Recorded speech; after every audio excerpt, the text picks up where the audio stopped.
It's expected that there will be strong retail purchase performance online and in-store as retailers have moved to provide omni-channel retail options for consumers. Retailers have been encouraged to have their retail systems ready so they don't miss out on the anticipated uptick in sales. So we can see this evolution into an omni-channel world, which many retailers, if not or the larger ones certainly, are pushing omni-channel for a better consumer experience. The basket size has been in and around the 375 Rand mark in store, and we expect that will pretty much continue. But the basket size has grown by nearly 30%. Year on year, currently sitting at 611 Rand in the e-commerce world, and so we think that basket size will expand further as the e-commerce channel continues to grow. Independent economist Elise Kruger says a relatively stronger rand this year and improved purchasing power for consumers as a result of lower inflation levels, among other factors, will serve as tailwinds to encourage increased consumer spending during Black Friday and the festive season. If you look at the additional perk of a low inflation environment is the fact that you've got your salary and wage increases being higher compared to the inflation rate. And that adds to your purchasing power, and that just give you a bit more bang for your buck, if you can put it that way. So from that point of view, 2025 will be the second consecutive year that salary earners will have real increases in their wage, and that's a very powerful, I would say, driver of consumer spending.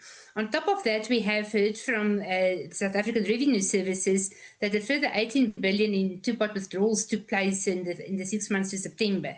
So looking at, say, a net figure of around 13 billion, although it's not primarily going to retail sales, some of that might end up in some of the Black Friday and the festive season spending. So that's an additional factor, I would say, that's positive. While the context appears positive for people to take advantage of Black Friday specials, consumers are being warned against scammers. At times like this, scammers are said to be fully operationalized as they use psychological triggers to dupe people into false purchases, particularly on social media. In terms of hints and tips, a big one would be watch out for fake online stores. So the scammers are really active. They're creating clone websites that look almost identical to major retail stores.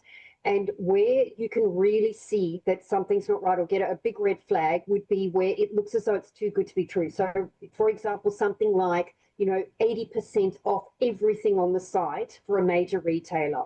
The chances of that being legitimate are almost zero. But if you're not sure, check, there's a site called YIMA, yima.org.za, and check the website link.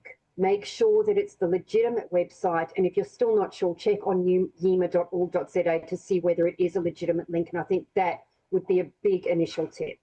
While consumers have been snapping up bargains throughout the month already, the big Black Friday discount extravaganza is set to take place on the 28th of November 2025 across retail outlets around the country.